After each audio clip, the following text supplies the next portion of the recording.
Today, in the field of repair and restoration of damaged tissue, I will talk to you about regeneration. What would be best as a repair if we could just simply restore from our stem cells an intact tissue or even an organ. And in this field, you know that amphibians are like the king. You can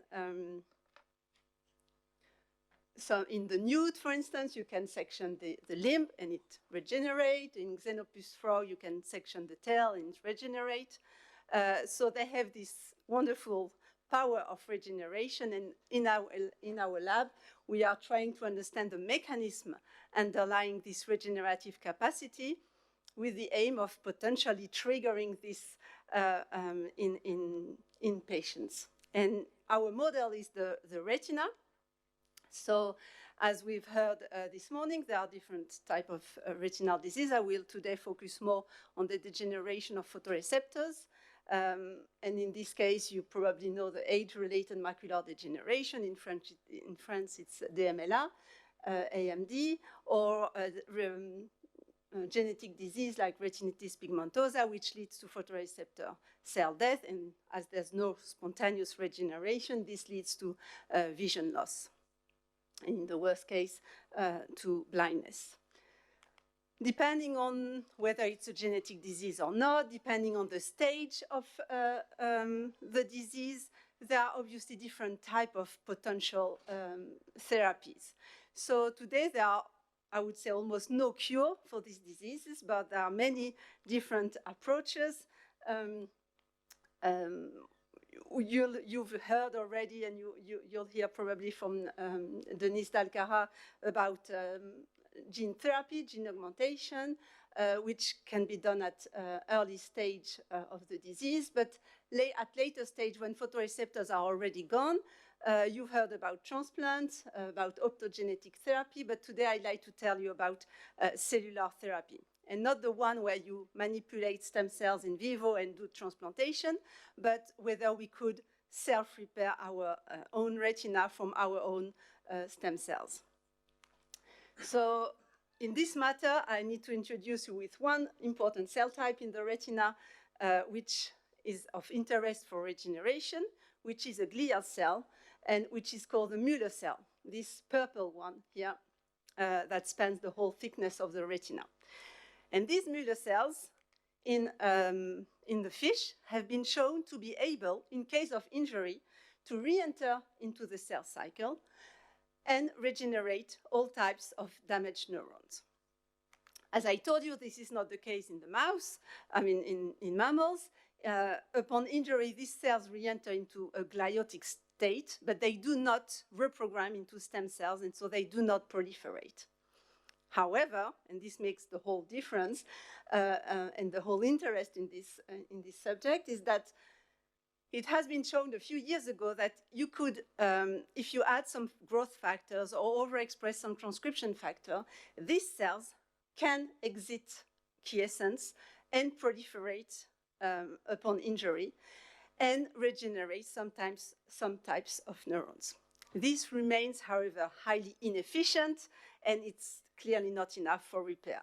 But it shows that these Mueller cells, even in mammals, have retained some stemness capacity.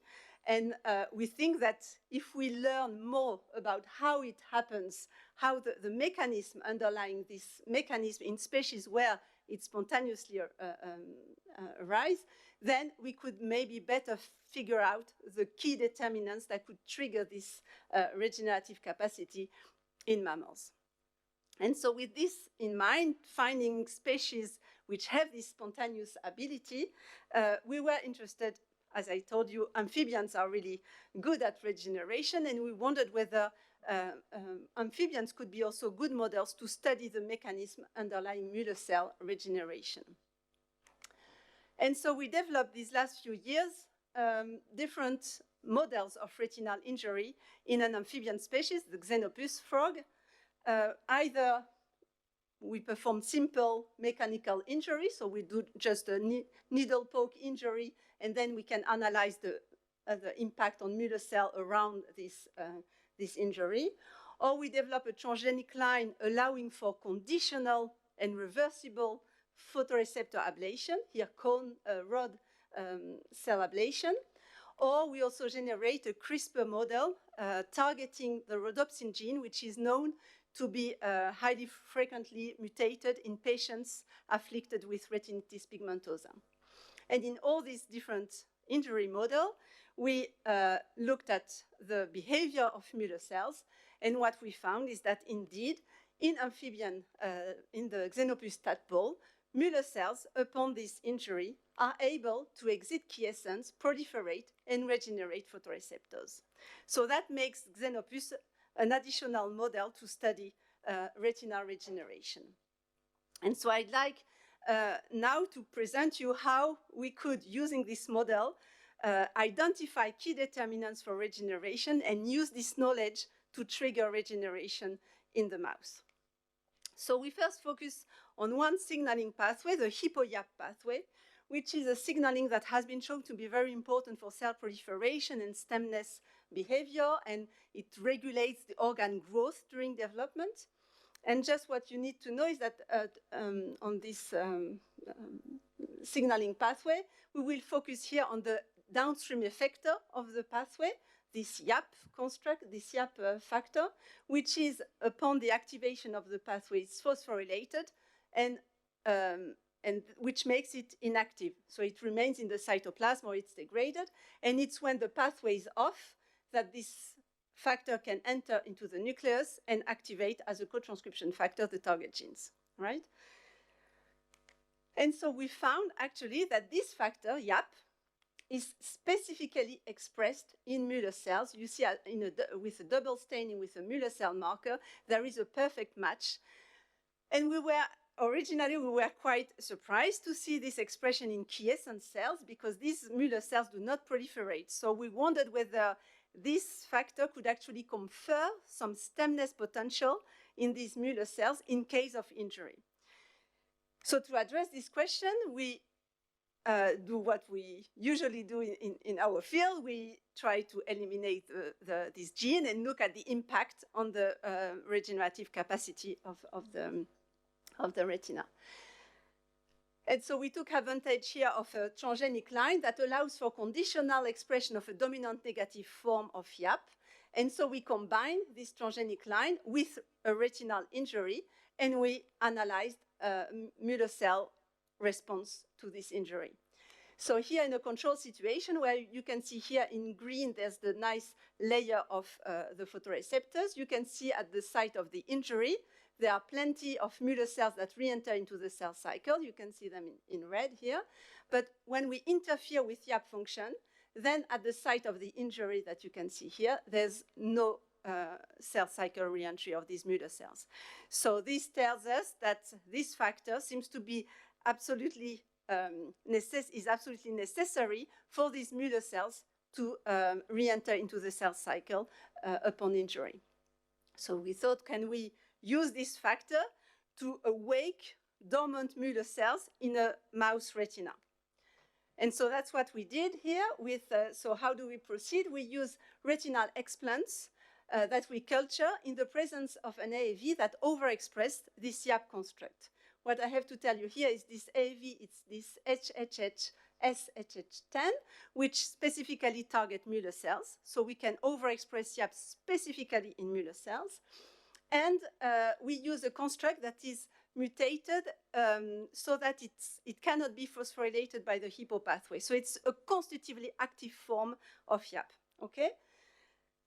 And in this context, we can see that in contrast to a control situation where Müller cells in blue here are mainly not proliferating, they do proliferating very strongly when we overexpress this YAP. So you have simply to overexpress one factor to make these cells proliferate as if they were in a xenopus retina. You have close to 80% of these Müller cells that do proliferate actively in this degenerative condition. So this was ex vivo in this retinal explant model. Now I have to tell you that this was confirmed in vivo using intravitreal injection of this AAV in this case, you still have many Muller cells that do re-enter into the cell cycle. So YAP seems to be a potent inducer of Muller cell reactivation. So here I've told you so far that we've shown that xenopus is a model where Muller cells do re-enter into the cell cycle and regenerate photoreceptors, and that this requires YAP, since when we remove YAP, Muller cells remain quiescent.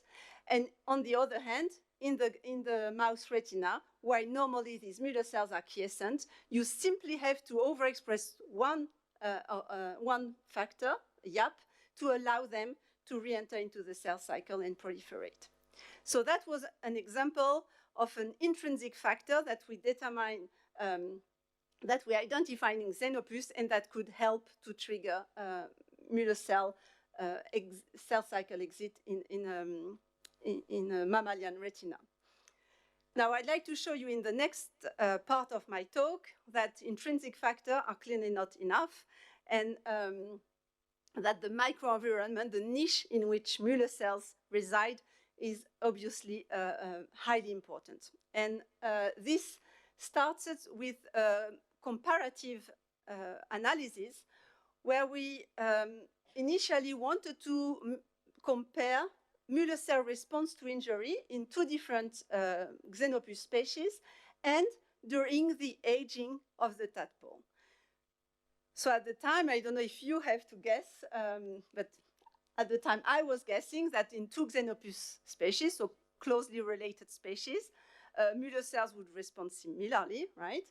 And along the while the tadpole ages, I have to tell you, in the mouse, I told you that you can trigger some reactivation, but this is quite efficient in a young mice, right, in a very early postnatal mice.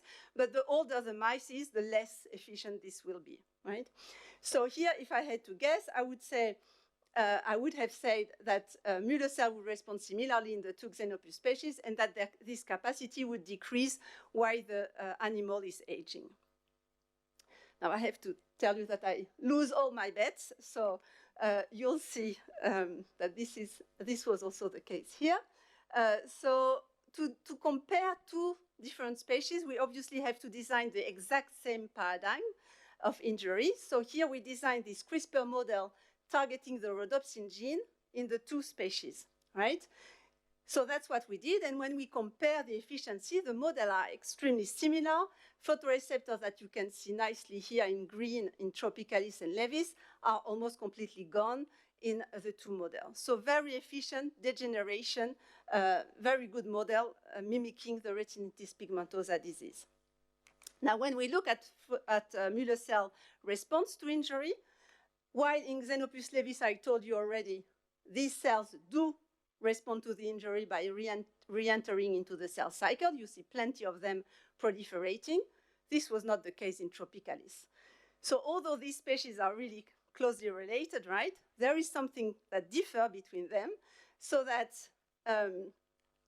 in Levis, it uses mainly its Muller cells in response to injury. This is not the case in Tropicalis, but instead it uses another type of stem cell that is localized in the periphery in response to this injured retina.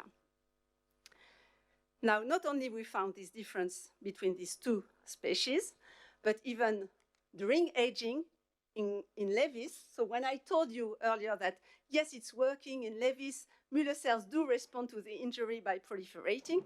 This is actually only true in very late tadpole stage. If you look at earlier stages, these cells very few do respond to the injury by re-entering into the cell cycle. So completely counterintuitive with what we could have imagined about the aging of a Muller cells, right? You would have thought that a young Muller cell would be more plastic and re-enter more likely into the cell cycle, right? But this was not the case. But we considered that this was a fantastic model, right? In a single species, you have a stage where it works, a stage where it doesn't work. What makes the difference? We could compare by doing transcriptomic, compare what's the difference. And so that's what we did. In our model of retinitis pigmentosa, we looked deregulated gene upon the degeneration at a I forgot to tell you that this young stage, I will call them refractory, since they don't respond well, and the late stage, permissive stage. And so at both stages, we look at deregulated genes, and we compare the two. And what we found by bulk RNA-seq analysis is that obviously in the two stages, a lot of deregulated genes are linked to light stimuli, light detection, because it's a degenerative model where photoreceptors degenerate. But what we found quite interesting is that only at the permissive stage, we found all these genes that are upregulated and that are linked to the immune response. And they are upregulated only at the permissive stage and much less at the refractory stage. And here is an example of a set of genes that you can show here very easily, that all these genes at the permissive stage are strongly upregulated upon injury, in red here, and much less here at a refractory stage. And among all these genes, there are many genes linked to inflammation and markers of microglia. So the next step was to wonder what was the difference in microglia between these young and these late stages. So first, we just look at the presence of these microglia in the retina. And again, we were quite surprised to see that microglia in these young stages, which is quantified here, are almost not present. There's almost no or very few microglia in this young tadpole stage, and this number starts to raise while the tadpole is aging. So it seems that at the refractory stage, microglia have not yet colonized the retina, and that was quite intriguing to us because in other species, we know that microglia infiltration starts already during development. So then we went earlier during development to know what's happening there. And so here we took advantage of a transgenic line, allowing us to monitor microglia, to quantify the number of microglia infiltrating the eye. And what we found is that actually, yes, there are microglia entering into the retina during development, but then this number drops at the end of embryogenesis, reaching almost zero at the end of, in the early stage of the tadpole. So if we pull what I've told you during the tadpole stage and what we found here in embryonic stage, it seems that there are two waves of microglia colonization in the retina, one during the embryo and one at the tadpole stage. That leaves us with a window during the early tadpole stage, so perfectly when the tadpole is refractory, with a quasi-absence of microglia within the retina. So obviously we wondered whether this could be linked to the capacity of regeneration. So we tested first what happens in case of injury, because this is during physiological condition, right? So upon injury, what we found is that, as I said, in a control condition at this early stage, at this refractory stage, there are almost no microglia. Upon injury, there is a little increase, but very little compared to what happens at the permissive stage. You see plenty of activated microglia there. So it seems that the more microglia in the retina, the better Müller cell will proliferate. Although this is only correlative, to know whether indeed this is causal and whether this could explain why in a young tadpole Müller cells do not regenerate, we simply wondered whether could we awake this refractory Müller cell by simply generating an inflammatory context, right? So to do that, I have to introduce with another model of retinal injury, which we trigger by cobalt chloride intraocular injection. This is quite toxic and trigger photoreceptor degeneration, and in particular of cones. cones are almost completely gone. Remember that for afterwards. And rods, little bit also, but mostly cones are affected. Now, why are we interested in this degenerative model compared to the previous one I told you? It's because in addition to triggering this retinal degeneration, it also triggers a fantastic inflammatory environment. You see on a flat-mounted retina, here in white the microglia, you can see how strong the increase is. Okay, you can tell me that, but in any retinal disease model, you will have an inflammation.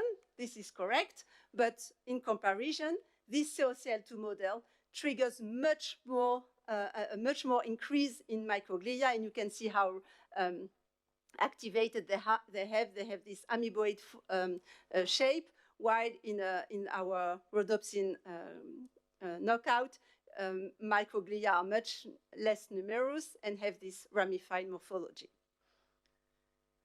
So then we have a nice model triggering retinal degeneration and an inflammatory context. So could this, in this condition, could this be sufficient to awake refractory Müller cells? So when we did this experiment, indeed, we managed to see many Müller cells that in this case exit quiescence and proliferate. So that doesn't demonstrate for sure that it is due to inflammation. So to make sure that it was associated to inflammation, we repeated this experiment, but this time by removing microglia in this COCL2 degenerative condition.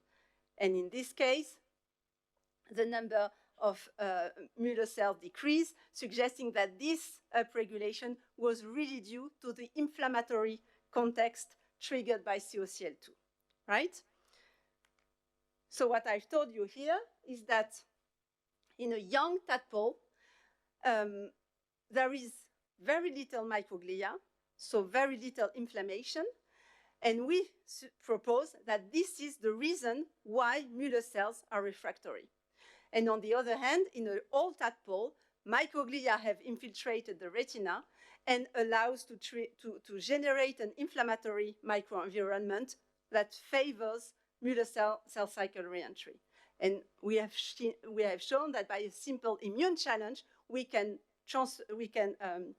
confer to this quiescent cell proliferative activity, suggesting that they were not refractory because of intrinsic barrier, but really that it was the microenvironment that was key to determine whether Müller cells can proliferate or not. And so we wondered whether could, from this knowledge, make other dormant Müller cells in other species, can we awake them by simply generating an immune challenge? So I told you, remember, in Tropicalis, this was Müller cells were refractory, and same thing, can we also awake Müller cells in mammals using this inflammatory microenvironment? So first in Tropicalis, we did this COCL2 intraocular injection. I told you this generates an inflammatory context. Now, could Tropicalis, in this case, answer positively? The answer is yes. Now we see it proliferating, as in Levis. So by simply changing the microenvironment, these Tropicalis refractory Müller cells now proliferate actively. In the mouse, how do we proceed? Again, this retinal explant paradigm, where this time to trigger inflammation, we used LPS. And in this case, again, what we saw, that even in mammals, by simply generating activated microglia, then Müller cells do proliferate significantly. So this shows that the microenvironment is sufficient to trigger Müller cell proliferation. Now, is it absolutely necessary? And to ask this question in the mouse, because normally they do not proliferate, we have to trigger their proliferation and see whether these microglia are necessary for this proliferation. Okay, I hope you still follow me. And to trigger Mueller cell proliferation, we go for our intrinsic factor I told you about, this YAP factor. Remember how a potent inducer it was. When we use this AAV YAP, Mueller cells do proliferate like crazy, okay? And remember, it's a constitutively active form of YAP, so very potent inducer of YAP. So again here, if I had to bet, I would think that even in absence of microglia, even in absence of an inflammatory context, if you overexpress intrinsically in Mueller cells this YAP construct, you would allow them to re-enter into the cell cycle. But actually not. So when we did this overexpression of YAP, but in absence of microglia, then you lose this strong mitogenic activity, suggesting that microglia are absolutely required for these Mueller cells to re-enter into the cell cycle, even if you overexpress a mitogenic factor like YAP. Now, okay, it seems that inflammation is absolutely fine for triggering Mueller cell proliferation, but regeneration is not only cell cycle reentry, right? Now, then, when Mueller cells do proliferate, they have to undergo neurogenesis and regenerate neurons, right? So we wondered whether in this favorable context of proliferation, is it also associated with a favorable neurogenic activity? So to look at this, we use again this COCL2 model, at a permissive stage. So when Mueller cells do already respond to the injury in any type of injury, but when we use the COCL2 model, then it's almost 100% of Mueller cells that do proliferate. So really they love to proliferate, they love this inflammatory context. But when we looked at neurogenesis, so this time we did exactly this experiment, so where almost 100% of Mueller cells do proliferate, so we could have expected a very effective regeneration, but when we look 1 month later, and we look at cone regeneration, you see, remember, cones were the most affected cells in this model. Cones are still not repaired at all. So very bad condition for neurogenesis, actually. Now, are these cells not doing any neuron at all? Using a Pearl Chase analysis, we looked at different cell type, and we found that here, again, the cones are not regenerated at all, but still, these proliferative Mueller cells can make some types of neurons, but not biased towards the cell type that is lost, which is a pity for regeneration. You want to do the neurons that is degenerating, not the other ones, right? So now, what about in the mouse? We saw also in the mouse that triggering an inflammatory context helps Mueller cells to proliferate. What about their neurogenic potential? So here we did this experiment of LPS treatment, which triggers inflammation on the retinal explant. And then we look at neurogenic gene, like ASCL1. And this gene is actually not at all upregulated. It's actually rather downregulated. So again, good for proliferation, bad for neurogenesis. But then we thought, how can we could maybe help the neurogenic effect by removing inflammation.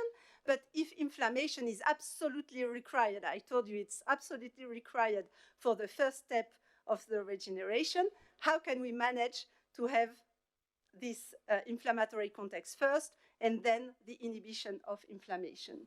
So to address this challenge, we thought we have to have a dynamic inflammatory context. And for that, we did sequential treatment.